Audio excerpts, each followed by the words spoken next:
بسم اللہ الرحمن الرحیم۔ شروع اللہ کے نام سے جو بڑا مہربان نہایت رحم والا ہے۔ رب کو پیارے رب راضی ہے نہاتے، ان رب کو پیارے رب راضی ہے نہاتے، ایویں پیر چوم دے اسی اللہ والیاں دے، ان رب کو پیارے رب راضی ہے ناتے، ایویں پیر چوم دے اسی اللہ والیاں دے، ان رب کو پیارے خالق دی کل خدائی اے اناد بادشاہی، خالق دی کل خدائی اے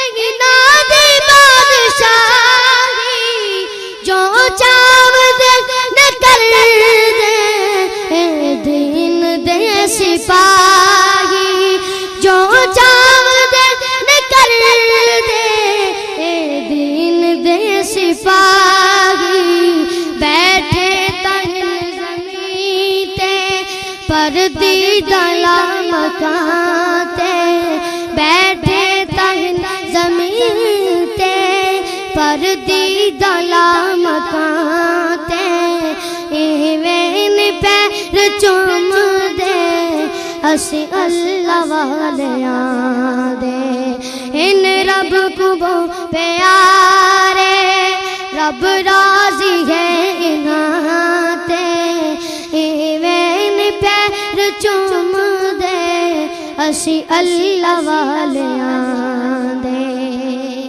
چومن دی ریت ساکو جبریل نے سکھائی، چومن دی ریت ساکو جبریل نے سکھائی، جبریل پیر چومے مدنی کو جاگ آئی، جبریل پیر چومے مدنی کو جاگ آئی، چومن جے کر گناہ ونج فتوے لاؤنا تے، ایویں پیر چوم دے اسی اللہ والیاں، ان رب کو پیارے رب راضی ہے ناتے، ان رب کو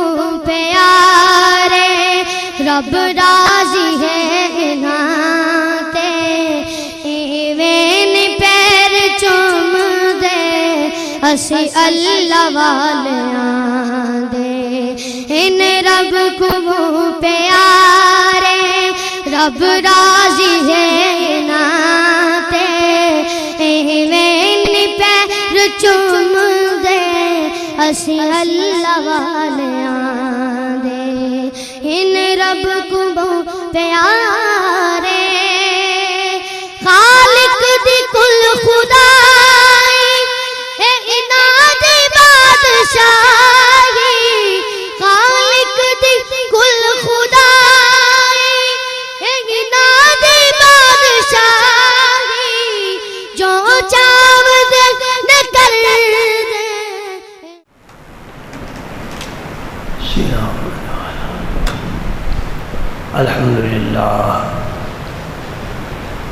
الحمد لله نحمده ونستعينه ونستغفره ونؤمن به ونتوكل عليه، ونعوذ بالله من شرور أنفسنا ومن سيئات أعمالنا، من يهده الله فلا مضل له ومن يضلل فلا هادي له،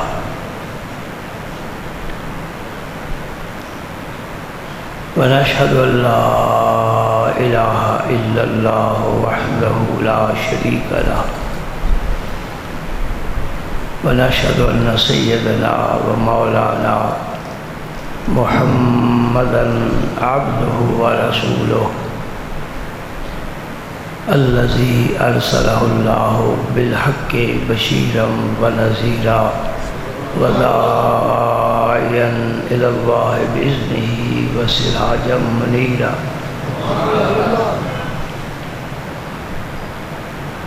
أشهد أنه صلى الله تعالى عليه وسلم بلغ الرسالة ونصح الأمة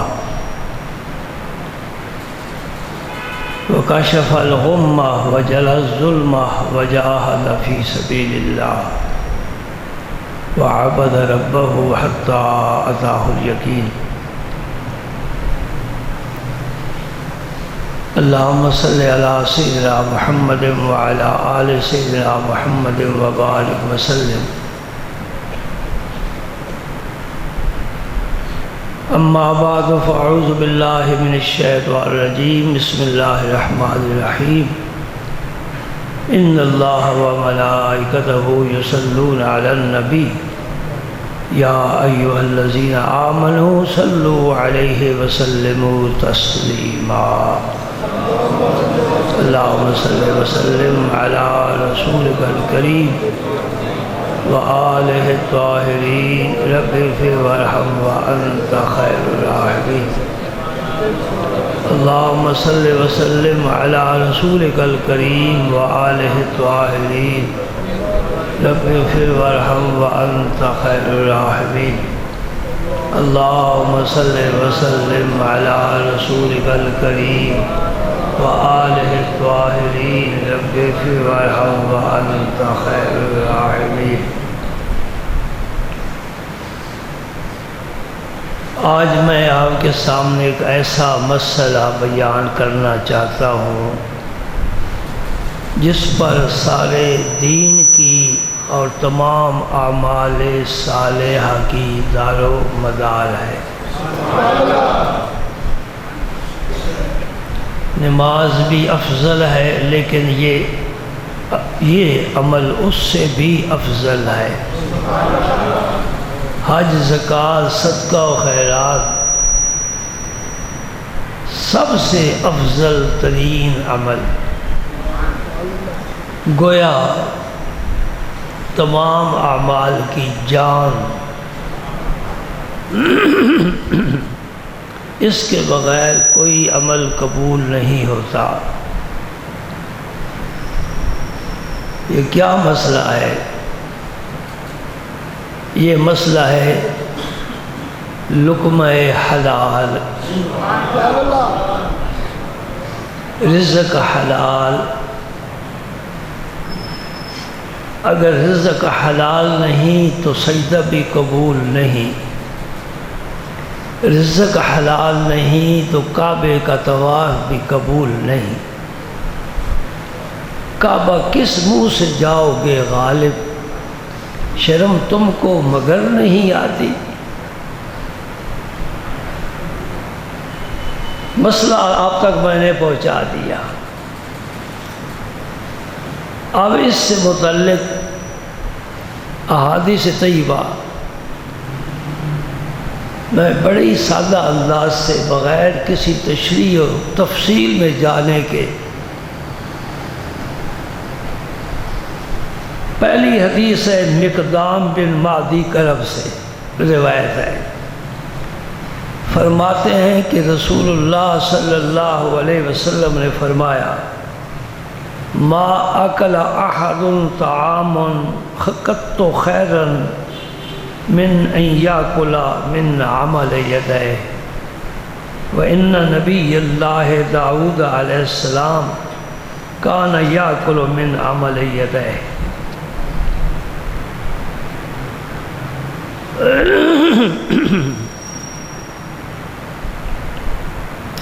اس حدیث پاک کا مفہوم اس طرح ہے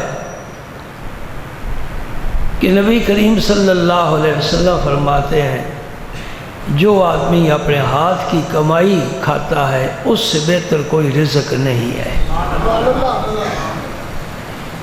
اور پھر داؤد علیہ السلام کا آپ نے حوالہ دیا کہ داؤد علیہ السلام اپنے ہاتھ کی کمائی کھایا کرتے تھے۔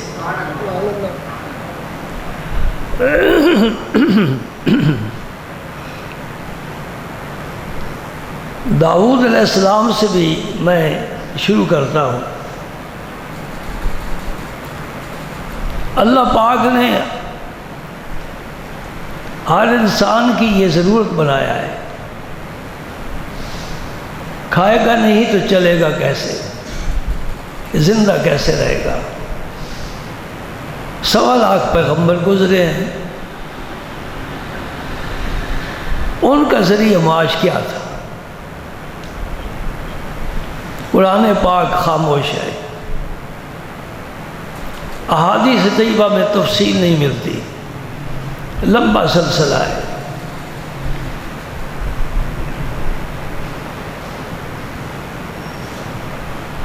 حضرت شیخ عبدالعزیز محدث دہلوی رحمۃ اللہ علیہ نے اپنی شرح آفاق تفسیر عزیزی میں چند انبیاء کرام کا ذریعہ معاش لکھا ہے۔ آدم علیہ السلام کا ذریعہ معاش کیا تھا؟ کھیتی باڑی کرتے تھے، کاشتکار کا سر بلند ہو گیا کہ میں وہ کام کرتا ہوں جو ہمارے آدم علیہ السلام کرتے تھے۔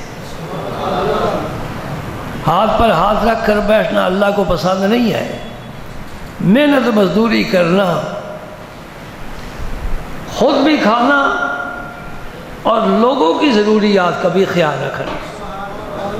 رسول کریم صلی اللہ علیہ وآلہ وسلم نے فرمایا کہ تیرا تو ایمان ہی نہیں ہے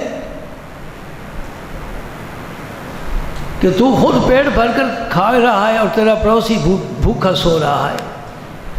تو پڑوسی کی خبرگیری کرنا یعنی معاشرے میں وہ افراد جو نادار ہیں، ان کا ہاتھ بندھا ہوا ہے، وہ کچھ کر نہیں سکتے، روپیہ نہیں کہ کاروبار کریں، بیماری ہے گھر میں علاج کے لیے پیسہ نہیں، بچے ہیں تعلیم کے لیے پیسہ نہیں، ان نادار لوگوں کا خرچہ بھی امراء کے ذمہ ہے۔ اللہ نے تمہیں مال دیا ہے اور تمہارے مال میں رب نے حق بھی رکھے ہیں بندوں کے، یہ صرف تیری کمائی نہیں ہے، اس کمائی کو تقسیم کر، جس رب نے یہ تجھے دیا ہے اور بھی دے گا۔ کیوں تنگ دل ہوتا ہے؟ توکل اور یقین کو کیوں چھوڑتا ہے؟ تو آدم علیہ السلام کھیتی باڑی کر کے اپنا گزارا کرتے تھے۔ داؤد علیہ السلام کا ذکر آیا،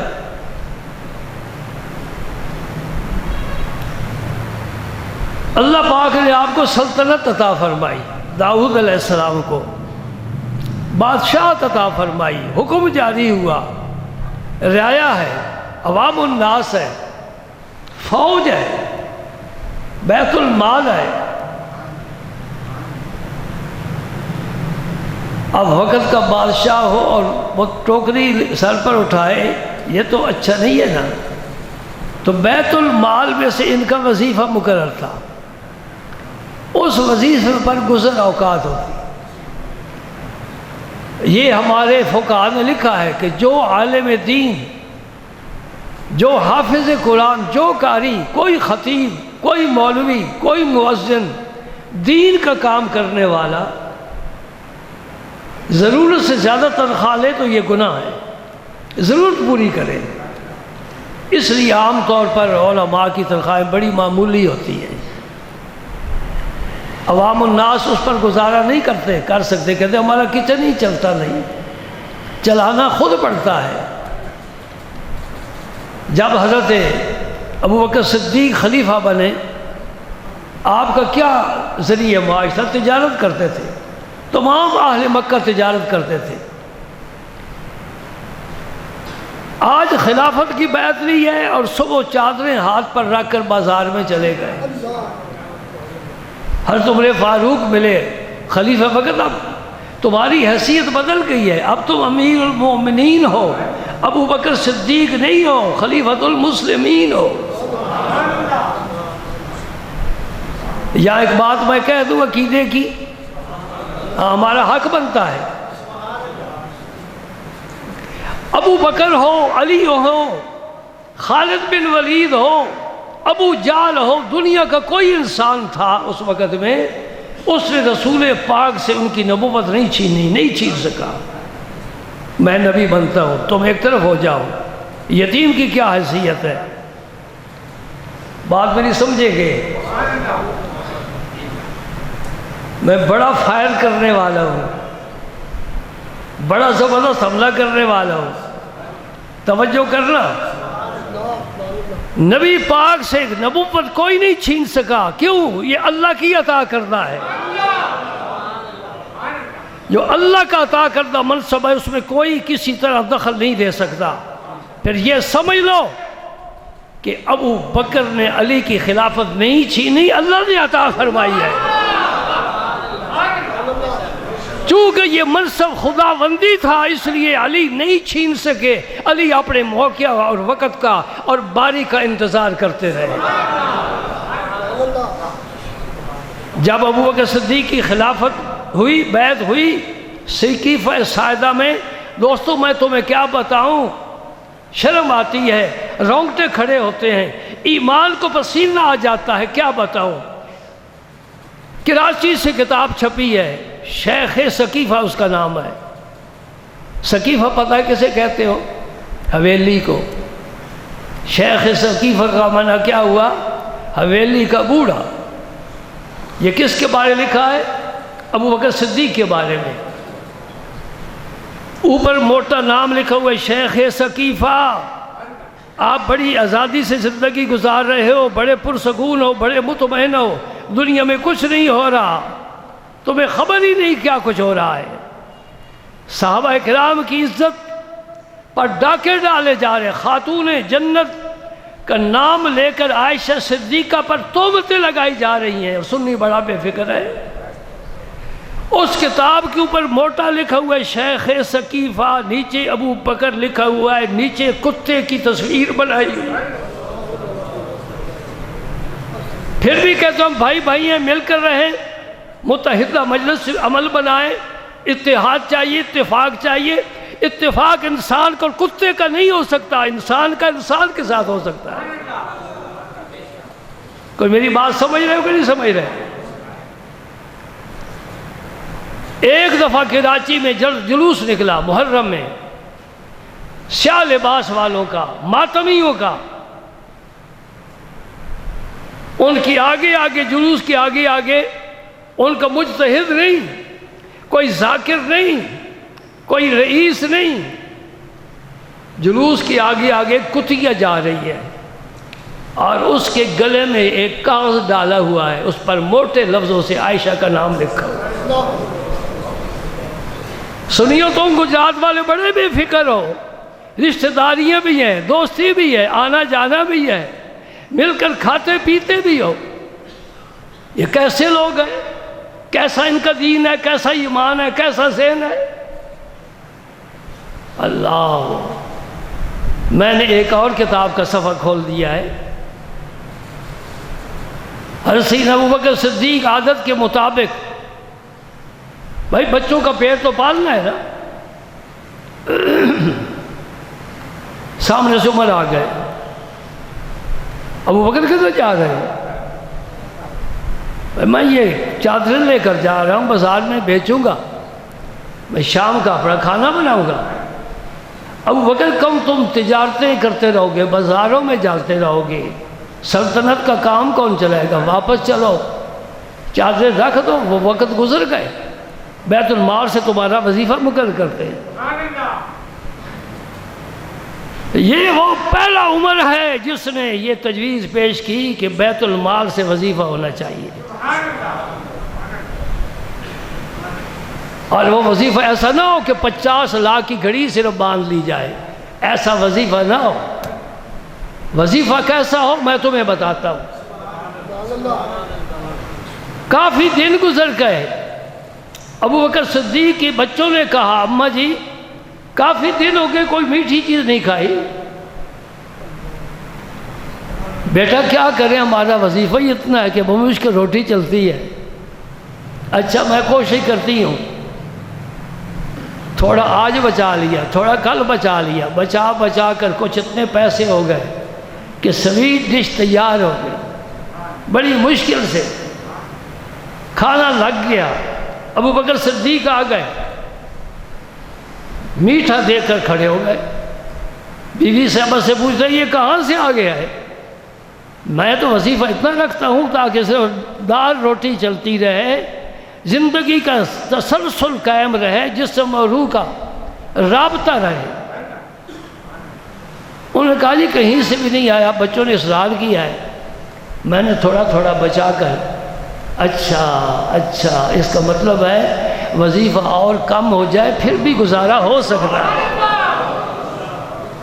وظیفہ کم کر دو ابو بکر کا، یہ مسلمانوں کو بیت المال ہے۔ میں تمہیں کیا بات سناؤں؟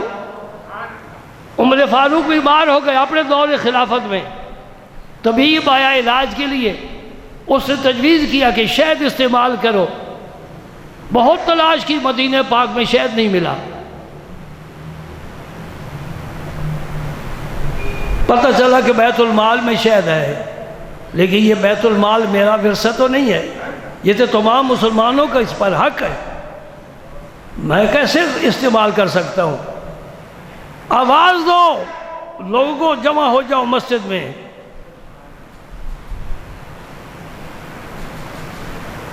ایمان والے جمع ہو گئے، عمر فاروق ممبر پر تشریف لائے، خطبہ نہیں دینا، فرمایا میں نے شہد استعمال کرنا ہے حکیم کی تجویز کے مطابق، لیکن شہد ملا نہیں، بہت تلاش کیا ہے، بیت المال میں ہے، اس میں سب کا حق ہے، تم اجازت دے دو تو میں تھوڑا استعمال کر لوں۔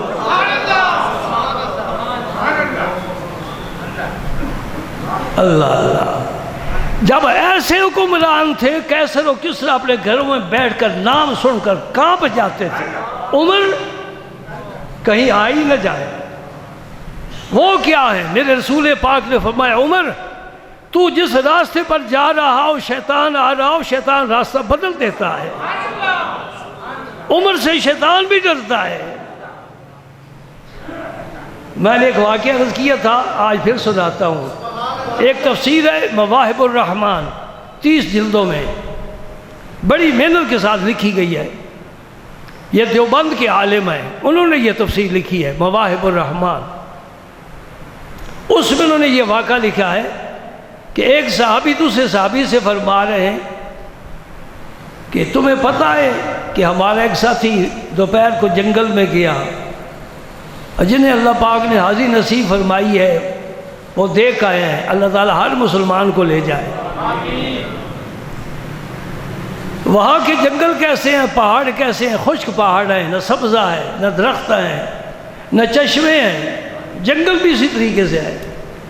وہ ہمارا ایک ساتھی جنگل میں جا رہا تھا تو آگے سے ہی شیطان آ گیا۔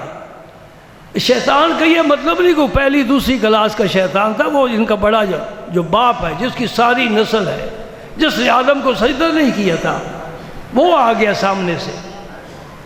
اس نے روک لیا ہمارے ساتھی کو، صحابی رسول کو روک لیا، کہا میرے ساتھ کشتی کرو گے؟ صحابی نے کہا میں کروں گا۔ وہ انسان کی شکل میں تھا، طاقت اس میں وہی جنات والی تھی۔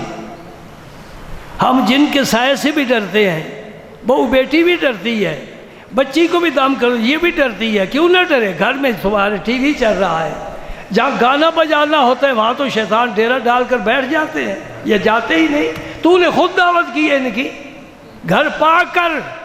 میرے دوست پہلے ریڈیو آیا تھا، اس نے ہمارے کان خراب کیے، ریڈیو نے گانے سنا سنا کر ہماری سماعت کو خراب کیا۔ پھر ٹی وی آ گیا، اس نے ہماری آنکھوں کو خراب کیا ہے۔ اب انٹرنیٹ آ گیا، اس نے ہمارے باطن میں تباہی مچا دی ہے۔ ہم جا کہاں رہے ہیں، منزل کہاں ہے، راستہ کدھر ہے؟ خلاف پیمبر کسے راہ گزید کی ہرگز وہ منزل نہ خواہد رسید۔ شہزادی صاحب فرماتے جس نے رسول اللہ کا راستہ چھوڑ دیا، خدا کی قسم کبھی منزل پر نہیں پہنچ سکے گے۔ مپندار سادی کے راہ صفا تو یافت جز در پہ مصطفیٰ۔ سادی یہ صراط مستقیم ضرور ہے، لیکن صراط مستقیم وہ ہے جس پر محمد عربی کے قدموں کے پاک نشان لگے ہو، اس پر چلے گا، کوئی کام مرضی سے نہیں کر سکتا۔ سیدنا وہ صحابی فرمانے لگے ہاں میں کشتی کروں گا، کشتی ہوئی، اس صحابی نے شیطان کو گرا لیا۔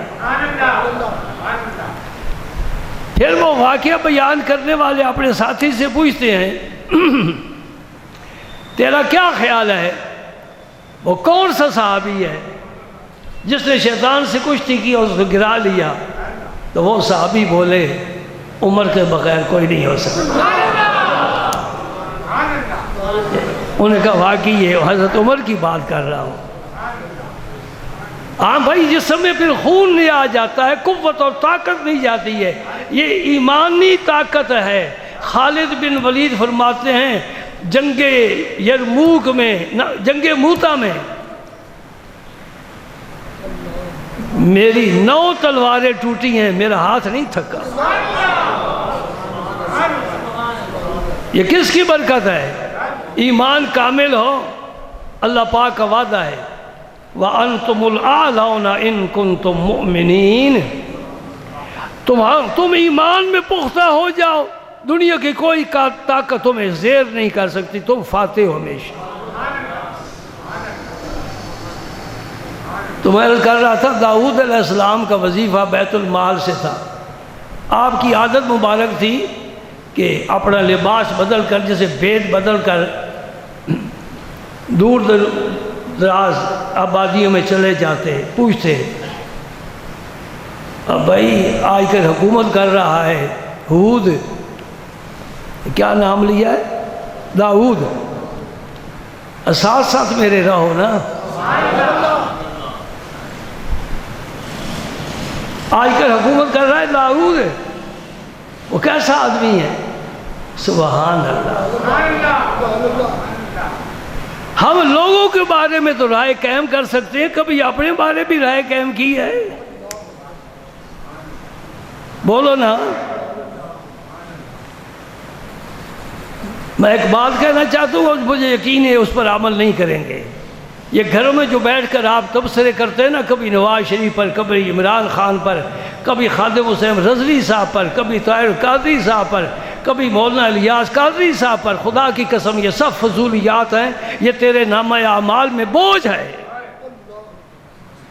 تجھ کو پرائی کیا پڑی، اپنی نبیڑ تو۔ ایک آدمی ادھر ٹوکرا خربوز کا لے کر بیٹھا ہے، ایک نے ادھر ٹوکری خربوزے کی لگائی ہے، اس ٹوکری والا اس کی ٹوکری کی بات کرے گا یا اپنی ٹوکری کی بات کرے گا؟ تیرا راستہ لمبا ہے، تیری منزل بڑی طویل ہے، تو کٹھن وادیوں سے گزر رہا ہے، تجھ پر حقوق کا بڑا بوجھ ہے اور تو کمزور سے کمزور تر ہے، تو اپنی منزل پر جانے کی کوشش کر، تجھے کسی کے ساتھ کیا تعلق ہے؟ یہ غیبت ہے، غیبت۔ اور تیری نیکیاں ان کو ملتی ہیں حکمرانوں کو، وہ ظلم کرے انصاف کرے، تیرے کہنے پر کوئی تبدیلی نہیں آ سکتی، تو اپنی منزل کی خیر منا۔ میں نے بات تو کہہ دی نا، اور یہ بھی کہہ دیا اس پر آپ عمل نہیں کریں گے، اپنی عادت سے مجبور ہیں۔ ہم تو محلے میں کوئی واقعہ ہو جائے، اگر 20-25 جگہ بیان نہ کر لیں تو ہمارا کھانا ہضم نہیں ہوتا۔ ہاں، رسول پاک نے فرمایا، یہ ان چنی ہوئی حدیثوں میں سے میں آپ کو حدیث سنانے لگا ہوں۔ فرمایا من حسن اسلام المرء ترکہ ما لا یعنی، انسان کا اسلام اس وقت خوبصورت ہوتا ہے جب لا یعنی کام کو چھوڑ دے، لا یعنی بات کو چھوڑ دے۔ اب ہم سنتے رہتے ہیں، جب تبلیغ دعوت اسلامی کا ذکر آتے ہیں لوگ سبز طوطے کہتے ہیں، وہ طوطے اب اڑ گئے۔ بھائی تجھے کیا ضرورت؟ ایک جوان نے داڑھی رکھی ہے، توبہ کی ہے، امامہ باندھا ہے، دین کی بات کرتا ہے اور نماز کا پابند ہو گیا ہے، تو حوصلہ افزائی کر، تو ساتھ شامل ہو کے نیکی میں۔ کبھی رائے ونڈ والی جماعت پر تبصرہ ہو رہا ہے، یہ بستر اٹھائے ہوئے ہیں، سڑکوں پر جا رہے ہیں، تو بھی مجھے اٹھا کر دکھا تو صحیح، 4 دن گھر سے باہر رہ کر دکھا تو صحیح۔ میری بات سمجھ رہے ہو نہیں سمجھ رہے؟ میں ہمیشہ حق کا متلاشی رہا ہوں. خذ ما صفا دا ما قدر، یہ ہمارا اصول ہے. اچھی چیز جہاں سے ملے تیری ہے، جو میلی ہے تیرے گھر میں تیری نہیں ہے. نہیں سمجھے بات میری؟ خذ ما صفا دا ما قدر.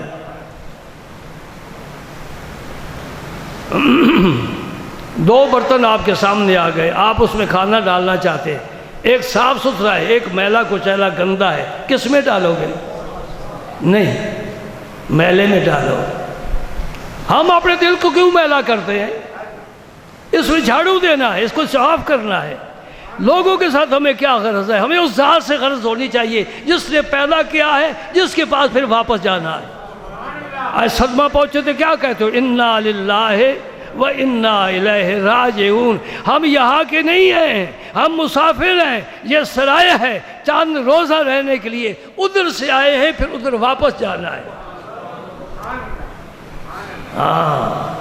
بات کو سمجھ آئیے؟ اپنی گفتگو پر پیرا لگاؤ، نظروں پر پیرا لگاؤ، زبان پر پیرا لگاؤ، کانوں پر پیرے لگاؤ. ہر بات نہ سنو، ہر بات زبان سے نہ کہو. پہلے تول پھر بول. یہ بات مجھے کرنی چاہیے کہ نہیں کرنی چاہیے؟ داؤد علیہ السلام پوچھتے تھے تو ایک دن ایک آدمی کہنے لگا ویسے تو بڑے اچھے ہیں، بہت اچھے ہیں، لیکن کھاتے بیت المال سے ہیں. گھر آئے نا، آزردہ ہو کر آئے. یا رب اب میں کیا کروں، میں کیا کروں؟ ایک مسجد کا عالم ہو، خطیب ہو، اس کو کما کر کھانا پڑے تو وہ اپنے فرائض منصبی تو نہیں ادا کر سکتا. ایک قاضی صاحب ہیں، قرآن پاک حفظ کراتے ہیں، تو کیا کچھ وقت نکال کر وہ ریڈی بھی لگا لیں. یہ قوم کا فرض بنتا ہے کہ ان لوگوں کا خیال رکھنا. قرآن پاک نے کیا فرمایا؟ لا یسألون الناس الحافا. الحاف کہتے ہیں چمٹ جانا. ایسے میرے بندے ہیں جو لوگوں سے چمٹ کر سوال نہیں کرتے. یحسبهم الجاہل اغنیاء من التعفف. وہ چونکہ لوگوں سے مانگتے نہیں ہیں تو لوگ سمجھتے شاید انہیں ضرورت نہیں ہے. اللہ پاک ان کی تعریف فرما رہا ہے. جو مانگتے ہیں انہیں بے شک نہ دو، اور جو ضرورت مند ہے مانگتے نہیں ان کی جھولیاں بھرو. وہ تو مانگنے والا ہے، یہاں سے نہ ملا وہیں سے لے لے گا، اس کو وہاں سے نہ ملا آگے سے لے لے گا. اور تمہیں لاہور کے گھروں کا پتہ ہے، یہ مہنگے ہوٹلوں میں کھانا کھاتے ہیں اور تازہ فروٹ کھاتے ہیں.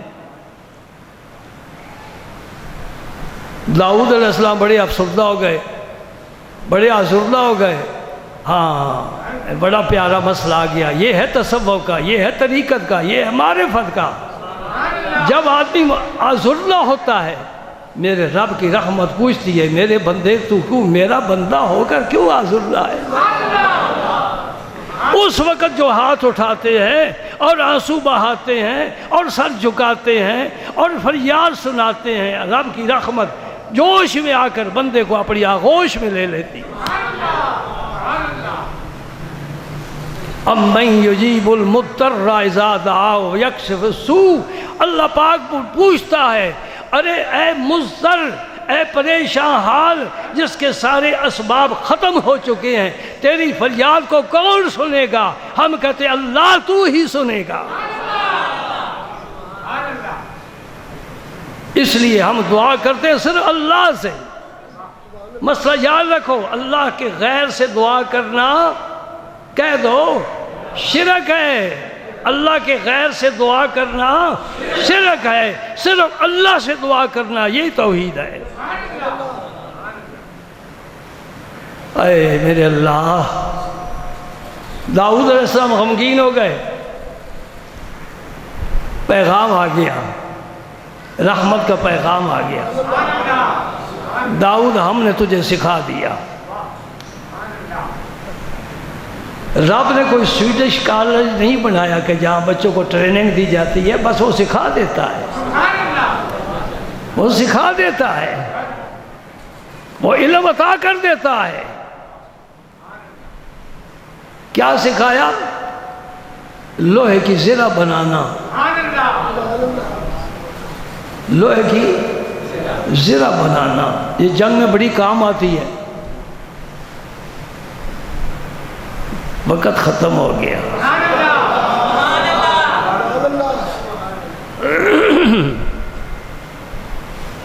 اس زرہ نے بھائی بڑا کام کیا ہے۔ وہ بھی عرض کرتا ہوں تو پھر میں آج گفتگو ختم کروں گا۔ میں نے بڑی حدیثیں سنانے کا پروگرام تھا لیکن ایک حدیث پر ہی اتفاق ہو گئی۔ زرہ بڑا کام کرتی ہے، زرہ لوہے کی ہوتی ہے۔ اللہ پاک نے فرمایا میرے پیغمبر میں نے تجھے نبوت عطا فرمائی ہے، میں اس لوہے کو موم کی طرح تیرے ہاتھ میں نرم کر دیتا ہوں۔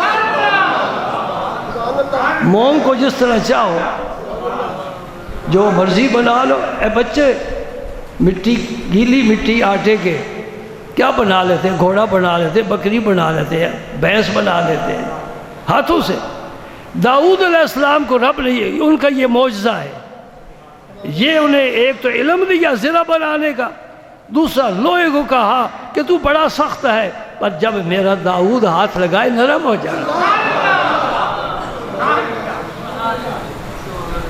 اچھا بھائی زرہ کی بات سنا کر پھر میں اجازت چاہوں گا۔ نبی کریم، میرے نبی کریم، آپ کہو میرے نبی کریم، میرے رسول، اللہ کہہ رہا ہے میرا رسول، عرش والا کہتے ہیں میرا رسول، فرش والے کہتے ہیں میرا رسول، ابو بکر سے لے کر بلال تک سب کہتے ہیں میرا رسول، عائشہ صدیقہ خاتون جنت صاحب کہتے ہیں میرا رسول۔ سبحان اللہ۔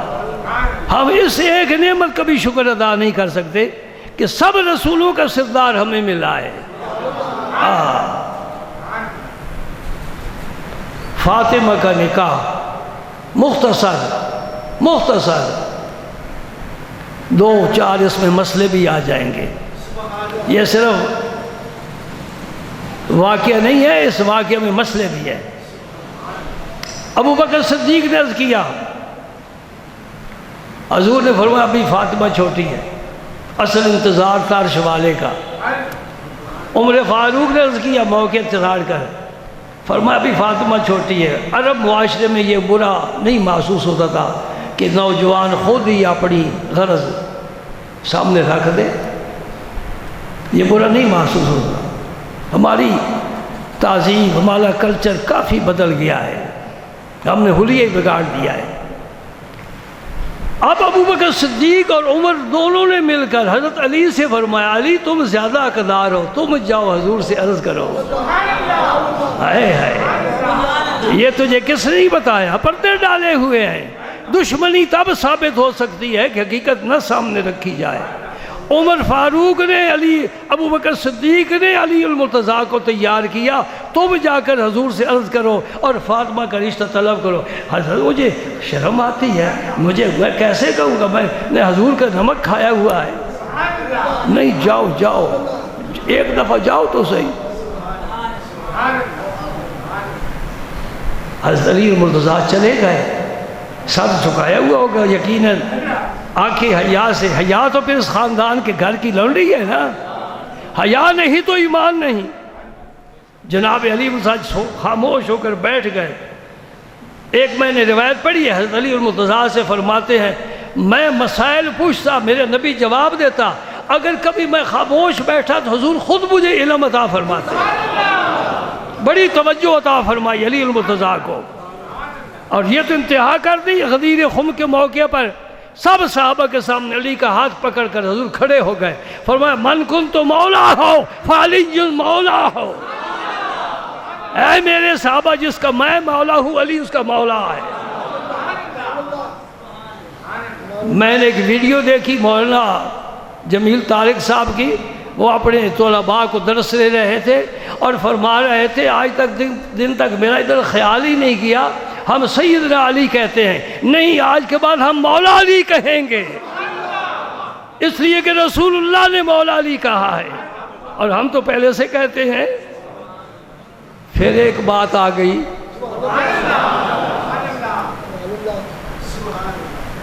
وہ بیلی کہتے ہیں نا، یہ اس سے معلوم ہوا کہ علی جو ہے وہ خلیفہ بلا فصل ہے۔ واہ بھائی واہ! حضور نے علی کا خلافت کا اعلان کرنا تھا تو کون سی جگہ زیادہ مناسب تھی؟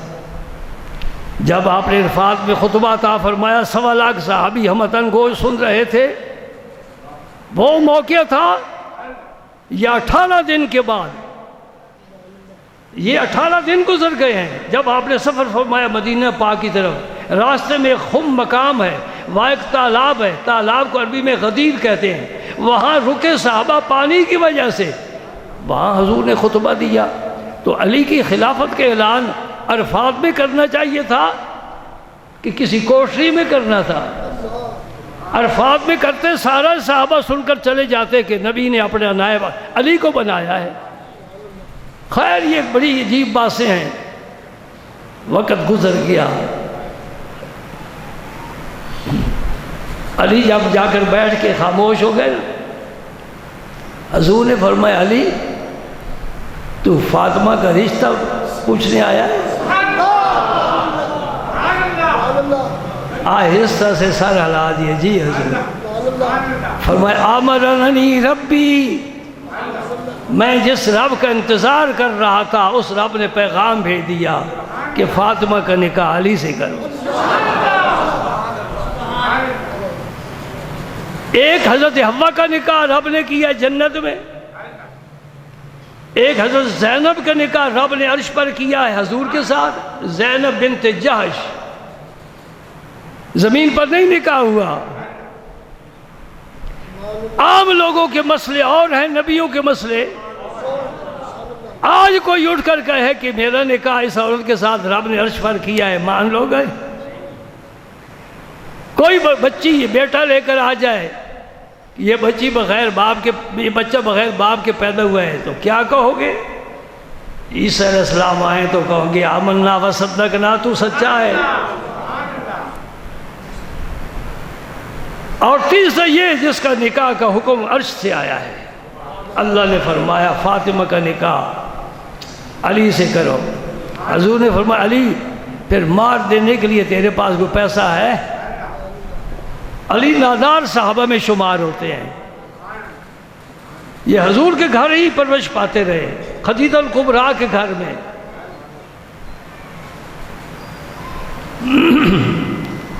عرض کرتے یا رسول میرے پاس تو کوئی شے نہیں، کوئی شے نہیں۔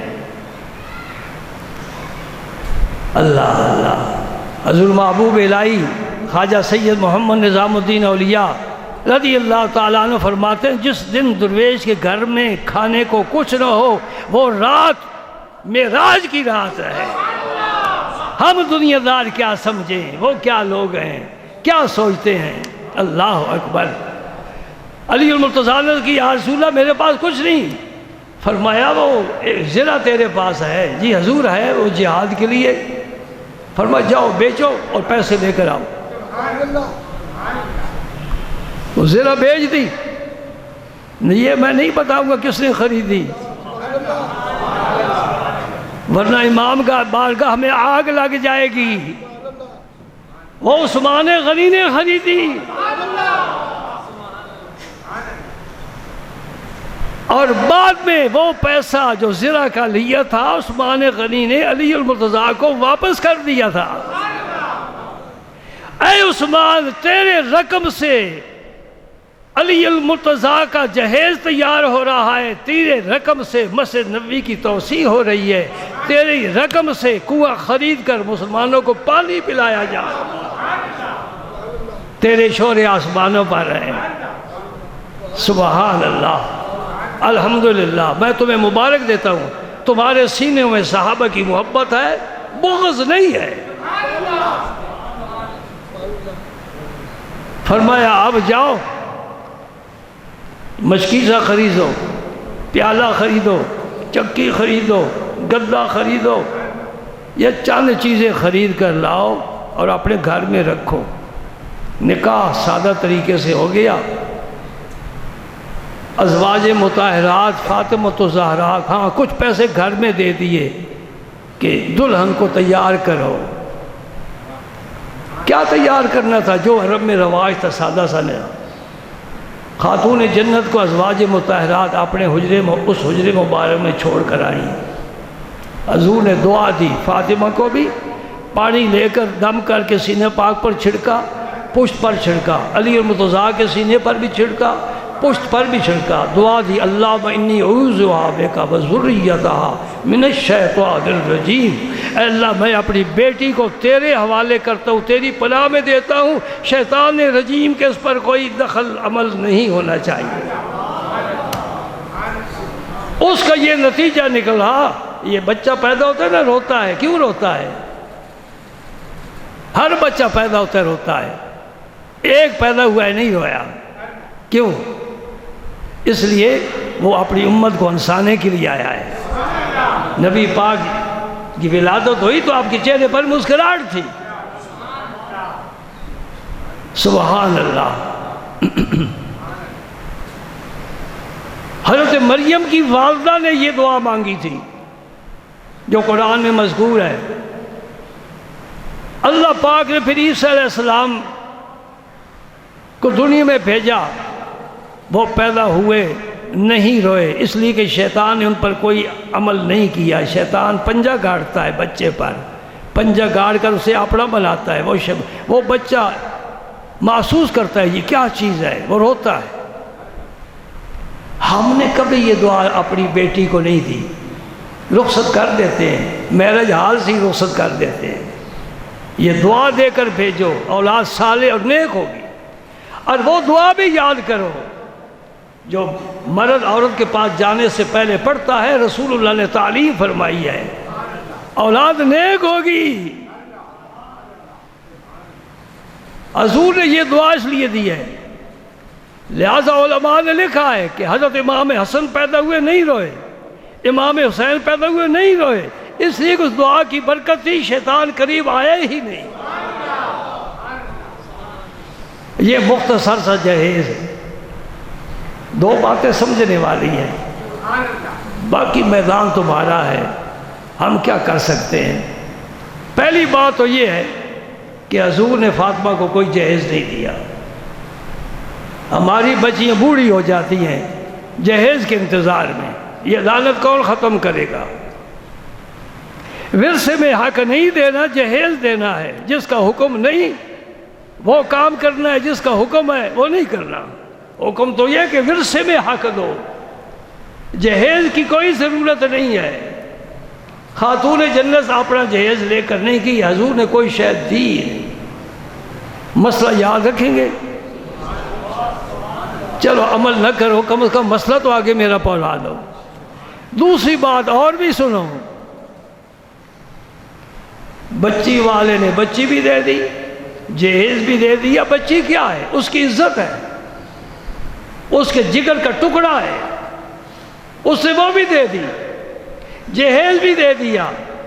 پھر تم 1000-2000 آدمی لے کر بھی اس کے دروازے پر آ گئے، بارات کو کھانا بھی کھلا. اس بیچارے نے کیا ظلم کیا ہے، کیا زیادتی کی ہے؟ بارات کا کوئی وجود، کوئی ثبوت ہے؟ ولیمہ سنت ہے، وہ لڑکا کرے، چند لوگوں کو بلائے، زیادہ کو بلائے، کھانا کھلائے. کھانا کھلانا ولیمے کا سنت ہے. اولم ولو بشاتن. ایک صحابی نے نکاح کیا، نبی پاک نے فرمایا ولیمہ کر، خواہ ایک بکری ولیمے میں دے دے، بس ولیمہ ہو جاتا ہے. قریبی رشتہ داروں کو بلا کر کھانا کھلا دو، ولیمہ ہو گیا. فرمایا وہ بدترین ولیمہ ہے جس میں امیروں کو بلایا جائے، غریبوں کو نظر انداز کیا جائے. یہ ہمارے ولیمے ہیں. اچھا یہ بھی ہمارے دیکھنے میں کئی دفعہ آیا ہے، جب دولہا صاحب آتے ہیں نا میرج ہال کے سامنے، پھر بینڈ باجے بجتے ہیں. یہ کہاں سے آ گئے؟ یہ ہندو کا تحفہ ہے. اور پھر اس پر پیسے پھینکے جاتے ہیں. بھائی تیرے پاس اتنی رقم ہے، سنبھالی نہیں جاتی، کئی مسجد ہی بنا دے، کسی یتیم کی تعلیم پر خرچ کر دے، کسی مریض کو رقم دے دے علاج کے لیے. کتنے اسپتالوں میں مریض پڑے ہوئے. یہ کیا ہے؟ فضول خرچی، فضول خرچی. قرآن کیا کہتا ہے؟ ان المبذرین کانوا من اخوان الشیاطین، جو فضول خرچی کرنے والے ہیں یہ تو شیطان کے بھائی ہیں۔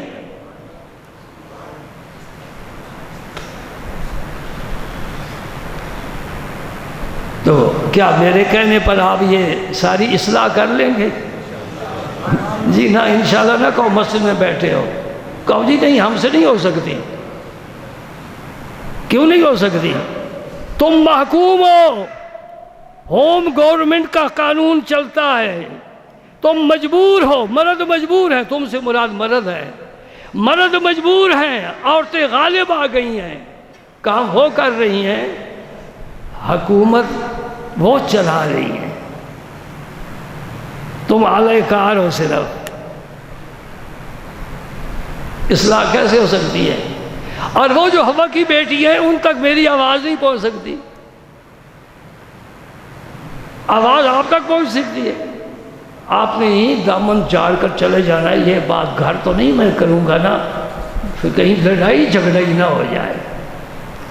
پہلی بات تو یہ ہے کہ جہیز نبی پاک نے نہیں دیا، نمبر 1۔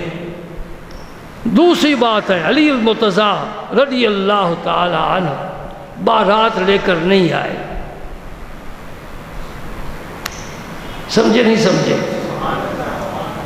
مختصر ولیمہ، مختصر ولیمہ۔ میرے دوست، میرے نبی کی سنتوں کو زندہ کرو گے، خدا کی قسم اس جہان میں بھی عزت پاؤ گے، آخرت میں بھی عزت پاؤ گے۔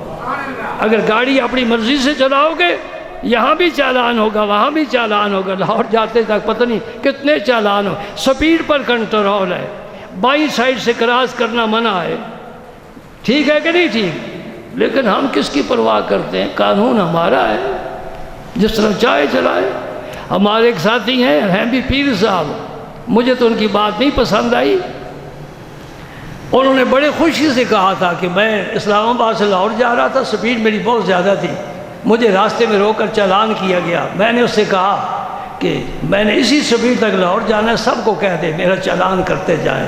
پیر صاحب کو چالان دیتے ہوئے کیا فرق پڑتا ہے؟ غالباً 700 روپیہ ہوتا ہے، تو آج تو 5000 سے کم مرید نذرانہ نہیں پیش کرتا۔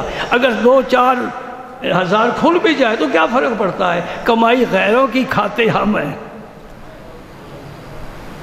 اچھا، اللہ پاک سے دعا کریں مولا کریم ہم اپنے راستے کو ڈھونڈ رہے ہیں، نہیں مل رہا، دعا تو مانگتے ہیں دینا صراط المستقیم، یا اللہ صراط مستقیم پر چلنے کی کوشش بھی تو کرو نا۔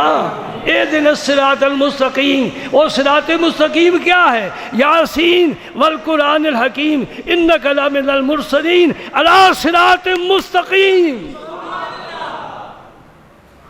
اللہ پاک نے فرمایا قل ھذی سبیلی ادعو الی اللہ علی بصیرۃ انا ومن اتبعنی، لوگوں کو کہہ دے یہ میرا راستہ ہے، یہ میرا راستہ ہے جس پر میں چل رہا ہوں، ھذی سبیلی۔ وہ کیا ہے؟ آج ڈھونڈنا ہو تو قرآن و حدیث، آج وہ راستہ ڈھونڈنا ہو تو قرآن و حدیث، یہ نبی کا راستہ ہے، قرآن سے ملے گا، حدیث سے ملے گا۔ اللہ تعالی ہمیں نیکی کی توفیق عطا فرمائے۔